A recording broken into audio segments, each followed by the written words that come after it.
everyone. My name is Kayla Anderson, and welcome to Echoes Beyond the Dutch Middle Passage, a contribution to resounding the early modern from the peasant dance to the night watch, a multi-year, multidisciplinary research network led by the Vernacular Music Center. This initiative explores and resounds the landscapes and cultural contexts of Dutch Golden Age painters and their work, from Peter Bruegel the Elder's Peasant Dance to Rembrandt van Gin's Night Watch. The project extends the conversation not only in relation to each other and time, but also through history, the visual and sonic arts, and international relations involving power and class. In this program, we'll observe the Dutch involvement in the transatlantic slave trade by engaging in the music and dances that fostered resistance in their colonies beyond the Middle Passage. My companions and I acknowledge that we are not culture bearers or orators from the regions represented, nor do we claim to authentically recreate the exact musics of the past. As outsiders engaging with these communities and their rich oral traditions supported by decades of field recordings and research, we strive to present performances that are both honorable and intentional.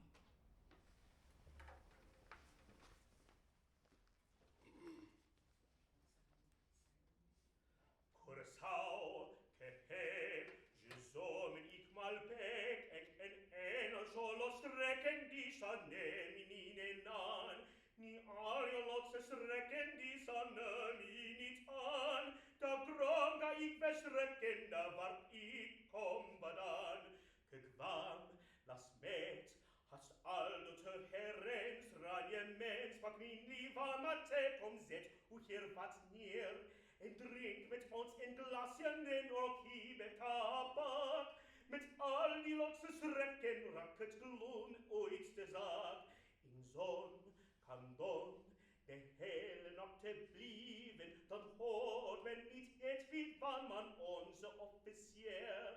Zo raken wie aan het wallen, zo dronken als wie ihn zien, het schieblik voor de palen aan wat moet wie zien. Mak nos, de tros, de voren op te touwen, wie zien niet hier touwen, wie gaan na Holland toe.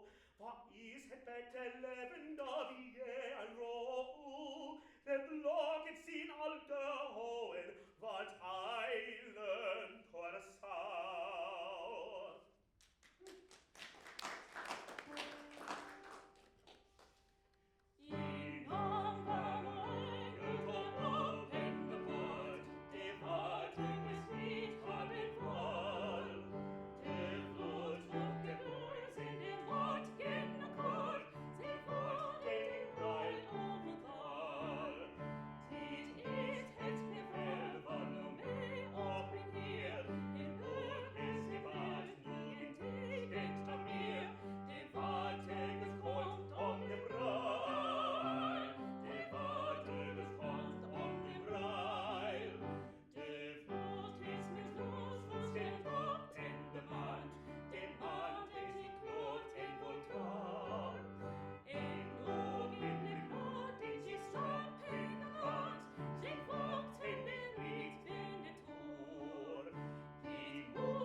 When the Dutch were fighting for its independence from Spain during the 80 Years' War and the 12 Years' Truce, the Dutch Republic, also known as the Republic of the Seven United Netherlands, focused on bolstering their navy, to which privateering became an invaluable war asset.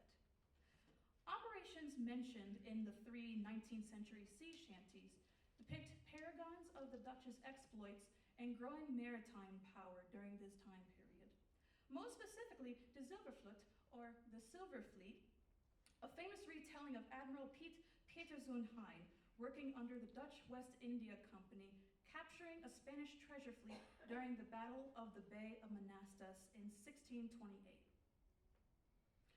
As early as the 1590s into the 1600s, according to Johannes Postma, independent privateers joined the transatlantic slave trade against their homeland's opposition on the matter, which rejected any such participation in the territory.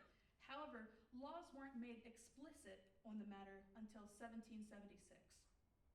Two most important companies, the Dutch East India Company, VOC, founded in 1602, and the Dutch West India Company, WIC, founded in 1621, helped establish the Republic as a major international hub. WIC in particular was interested in joining the slave trade. However, to the governing directors known as the 19 Gentlemen, participating in the slave trade meant to go against their predominant Calvinist teachings and influence, as they initially deemed the trade is not permissible for Christians. It wasn't until the 1630s when WIC joined the slave trade once they sought consultations from the church. To ease their moral discomfort, they justified the company's participation through the curse of Ham, an infamous biblical interpretation of Genesis chapter 9, verses 20 through 27, that refers to any persons with black skin as a descendant of Ham and therefore condemned to servitude. Once a 12 years truce with Spain ended, the Dutch Republic set up the WIC charter to initiate the Groot Design, or the Grand Design, to challenge Spanish and Portuguese control in the gold trade. As a result, the slave trade became tied to their territories along the Gold Coast with their ivory and gold trade. In 1612, the Dutch, through WIC, started seizing control over the slave coast and Gold Coast from the Portuguese, beginning with their first trading post, Fort Nassau, led by Jacob Clantis.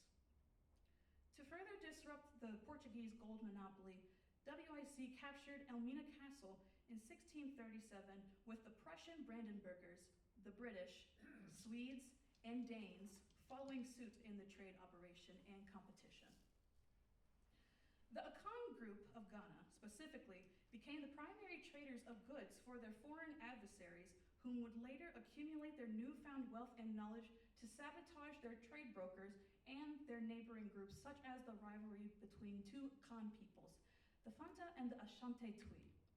Ghana is home to 8 major ethnic groups, but tonight we're only going to concentrate on a few musical traditions of 3. The aforementioned Asante Twi, located in the central southern region of Ghana, the Dagbani, located in the northern region of Ghana and Togo, and the Yu, located in the southeastern region of Ghana and southern regions of Togo and Benin. The drum is a vital tool in performance alongside other instruments brought by foreigners, such as the fiddle or the Dagbani gons, in our Dagbani song feature. The drum rhythm heard in our kete is symbolic to ceremonial proceedings for Ashanti chieftains.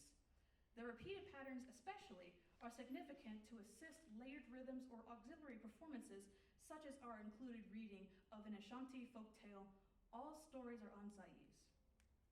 Another important ceremonial event is the hunt. Hunting is a male-dominated tradition to which the cleansing rituals are performed after killing larger and more powerful animals such as leopards and elephants, where the animal's spirit therefore enters the hunter, and the ritual both protects and blesses him. Advehu is one such song, praising the hunter's kill using only his bare hands. Unlike our setup today, women do not participate in these musical rituals. On the other hand, Advihe and other plain songs of mourning are women exclusive, again, unlike our setup today, and are highly focused on the melodic aspect rather than rhythm, like Advehu. In the beginning, all tales and stories belong to Nyame, the sky god. But Kuako Ansai, the spider, yearned to be the owner of all stories known in the world, and he went to Nyame and offered to buy them. The sky god said, "I am willing to sell the stories, but the price is high. Many people have come to me offering to buy, but the price was too high for them. Rich and powerful families have not been able to pay. think you can do it? Anasai replied to the sky god, I can do it. What's the price? My price is 3 things, the sky god said. I must first have Mumumbo, the hornets. I must then have Onini, the great python.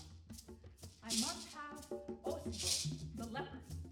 For these things, I will sell you the right to tell all stories.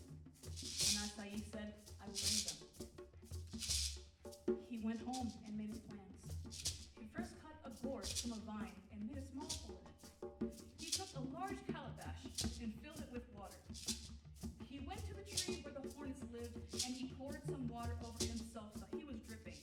Then he threw some water over the hornets so they too were dripping. Then he put the calabash over his head as though to protect himself from the storm and called out to the hornets, Are you foolish people? Why do you stay in the rain that is falling? The hornets answered, Where shall we go? Go in here, in this dry gourd, Anasai said. The hornets thanked them and flew into the gourd through the small hole. When the last of them had entered, Anasai plugged the hole with a ball of grass, saying, Oh yes, you really are just foolish people. He took his gourd full of hornets to Nyame, the sky god. The sky god accepted them. He said there are but 2 more things. Anasai returned to the forest and cut a long bamboo pole and some strong vines. He then walked toward the house of Onini, talking to himself. My wife is stupid. I say he is longer and stronger. She gives him less respect and says he is shorter and weaker. Is she right or am I right? No, I'm right. He is longer and he is stronger. When Onini the python heard Anasai talking to himself, he says, Why are you arguing this way with yourself? The spider replied, I've had a dispute with my wife. She says you are shorter and weaker than this bamboo pole. I say you are longer and stronger. Onini said, It is useless and silly to argue when you can just find out the truth. Bring the pole and we will measure. So Anasai laid the pole on the ground, and the python came and stretched itself out beside it. You seem a little short, Anasai said. The python stretched himself out further. A little more, Anasai said. I can stretch no more, Onini said. When you stretch out one end, you get shorter on the other end, Anasai said. Let me tie you at the front so you don't slip. He tied Onini's head to the pole.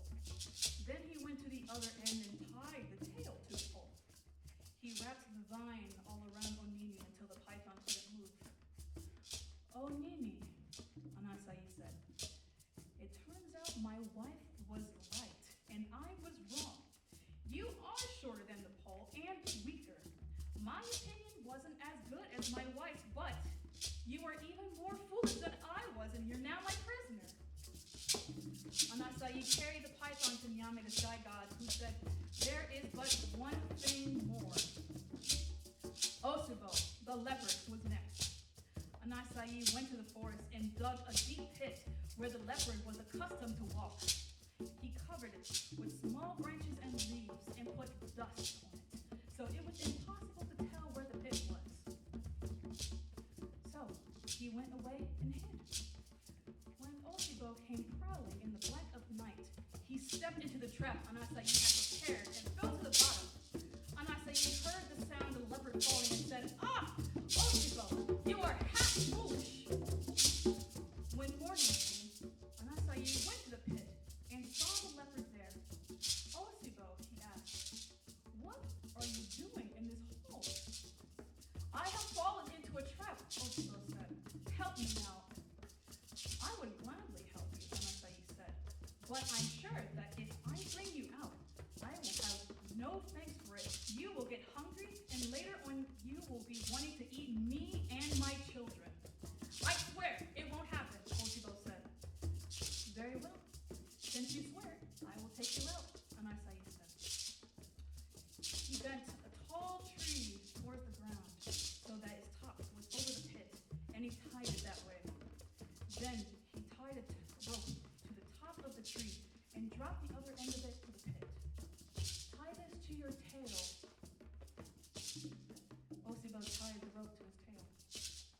well tied? He asked. Yes, it is well tied. In that case, Anasai said, you are not merely half foolish, you are all foolish. And he took the knife and cut the other rope, the one that held the tree bowed to the ground. The tree straightened up with a snap, pulling Osabo out of the hole. He hung in the air, head downward, twisting and turning. And while he hung this way, Anasai killed him with his weapon. Then he took the body of the leopard and carried it to Nyame, the sky god, saying, here is the third thing. Now I have paid my price. Nyame said to him, Kuaku Ansai. Great warriors and chiefs have tried, but they have been unable to do it. You have done it. Therefore, I will give you the stories. From this day onward, all stories belong to you. Whenever a man tells a story, he must acknowledge that it is Anasai's tale. In this way, Anasai the spider became the owner of all stories that are told. To Anasai, all these tales belong.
In 1667, the Dutch took over the English colony of Suriname as part of the Treaty of Breda in exchange for trading away their North American colony of New Amsterdam, which would later become New York.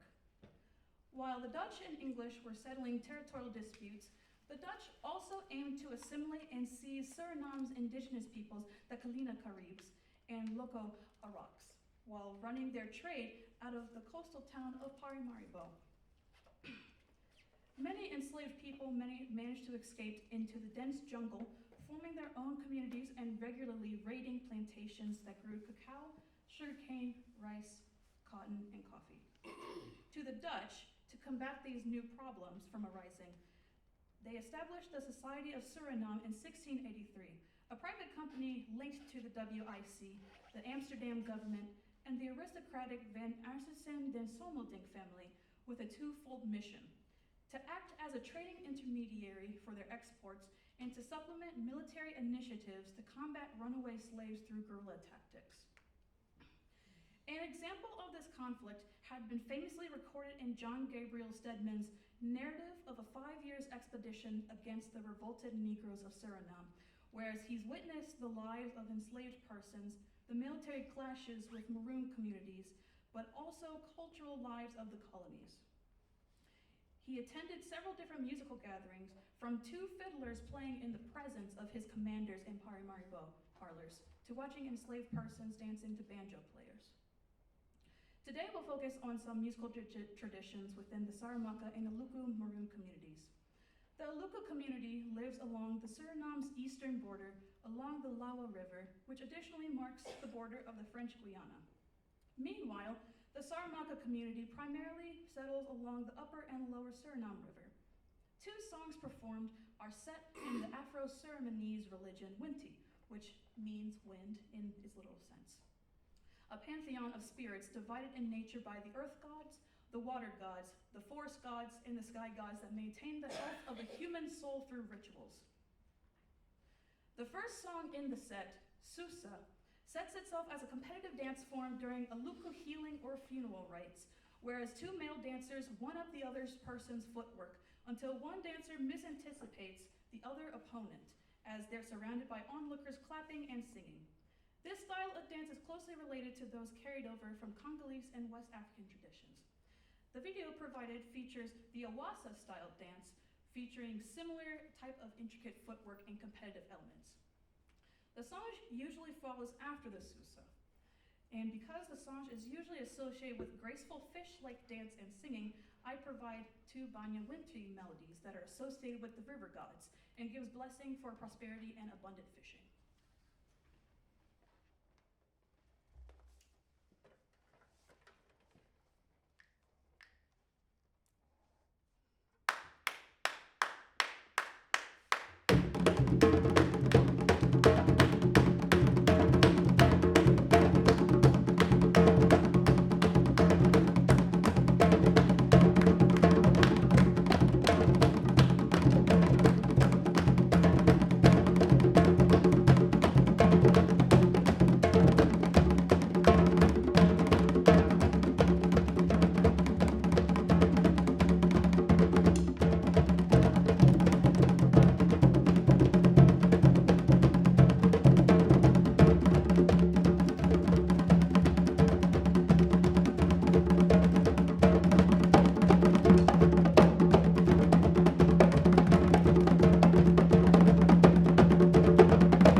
songs are secular in nature and can be seen in informal settings while at home doing menial tasks or dance in celebrations next to susas. They, as the field recorders Richard and Sally Price puts it, constitute a major form of social commentary. Many refer to ongoing social relations involving spouses or lovers, but others sing the praises of a new outboard motor or a particularly handsome cooking pot, commemorate a trip to Paramaribo by the tribal chief, lament the flooding of a number of Saramaka villages by a hydroelectric project, and so on.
Busse,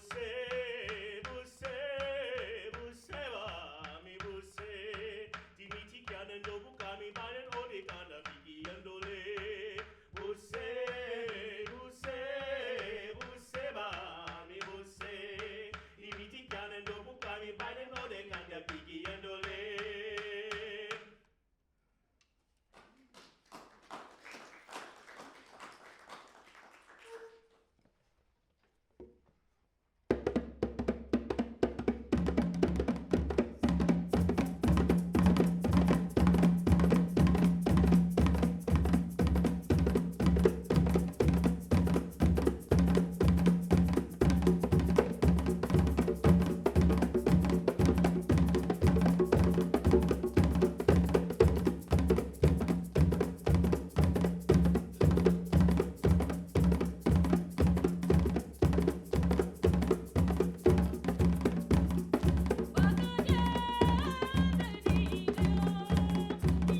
The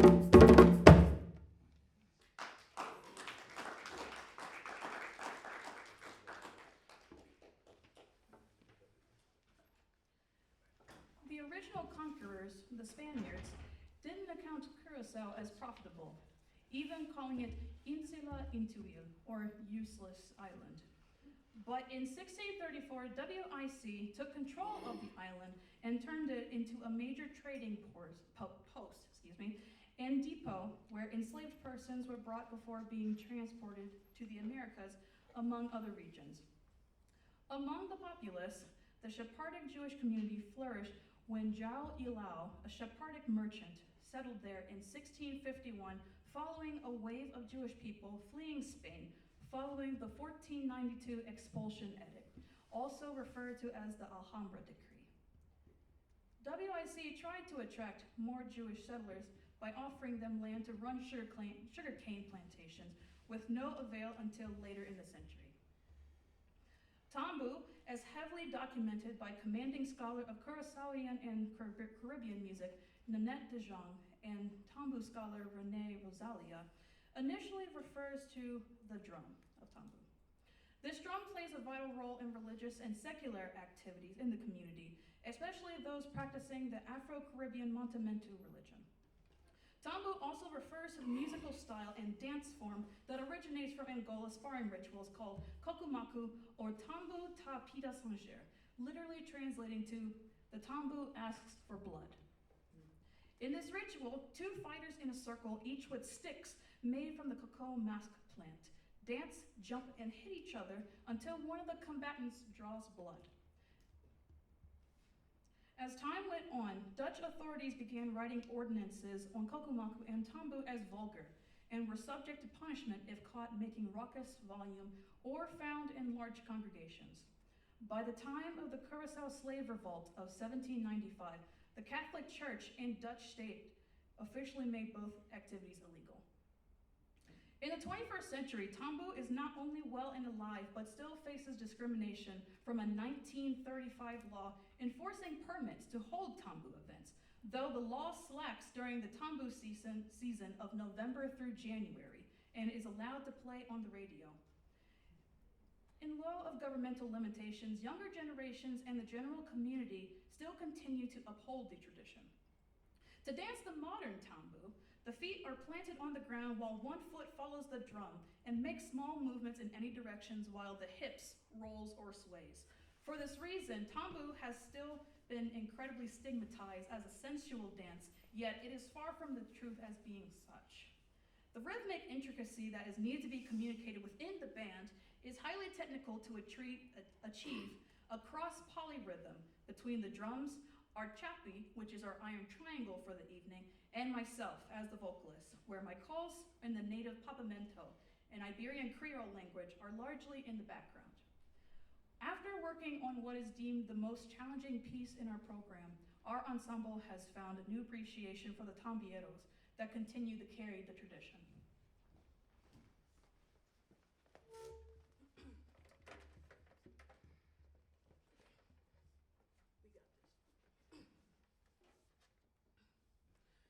Malata mi to kogani sube borico, busca mi borico lui camina poi.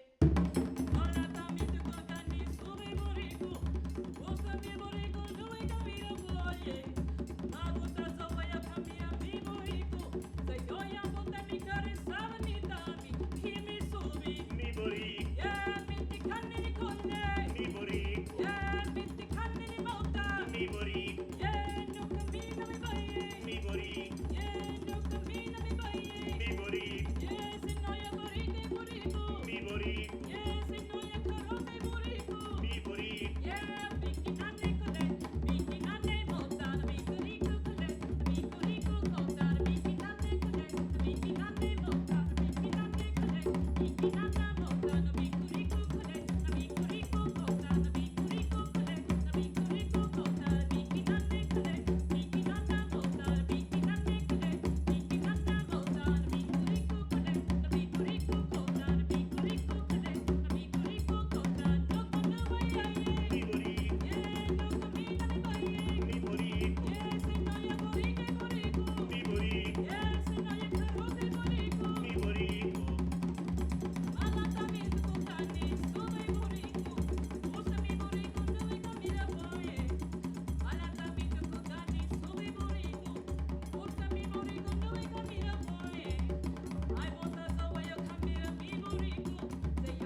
Another part of the Grundesign, or the Grand Plan, was to seize Spanish and Portuguese coveted territories in Brazil known for their sugar.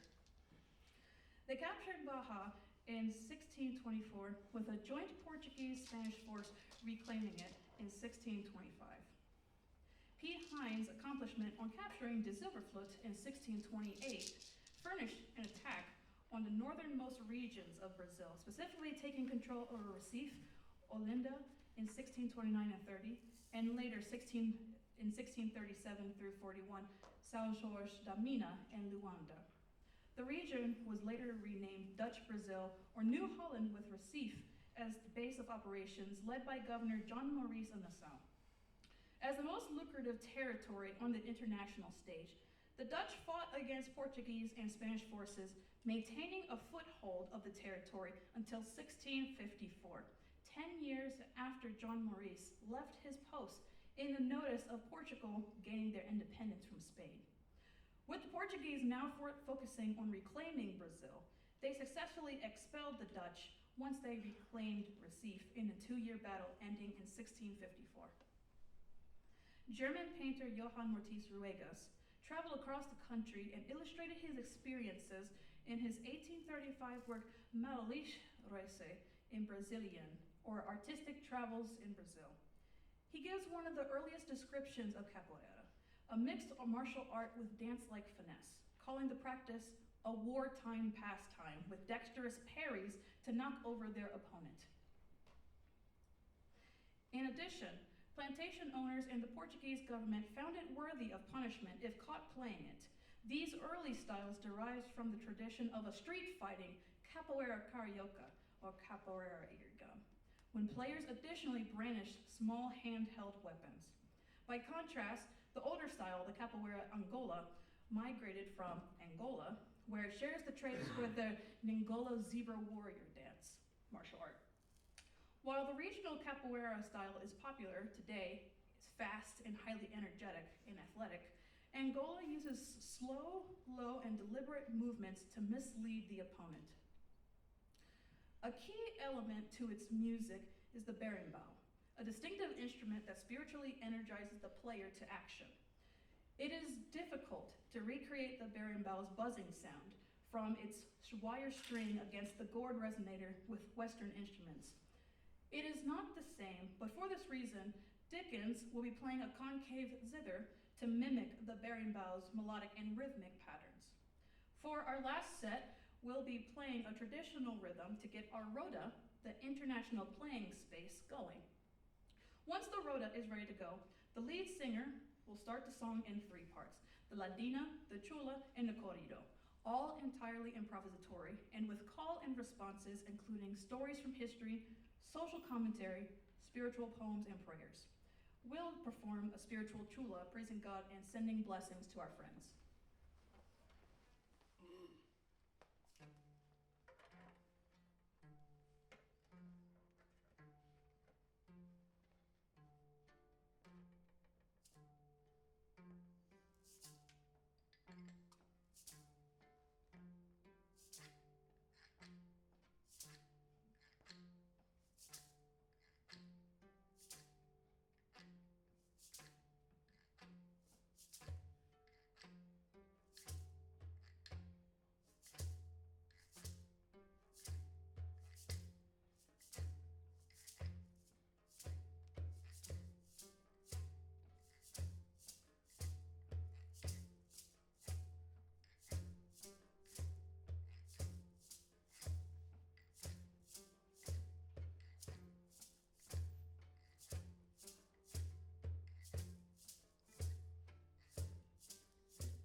thank you all very much for coming out. I just want to thank Dr. Christopher Smith and the Vernacular Music Center for letting this program happen, and I want to thank my collaborators for joining me and making some amazing music today. And of course, thank you for coming out tonight.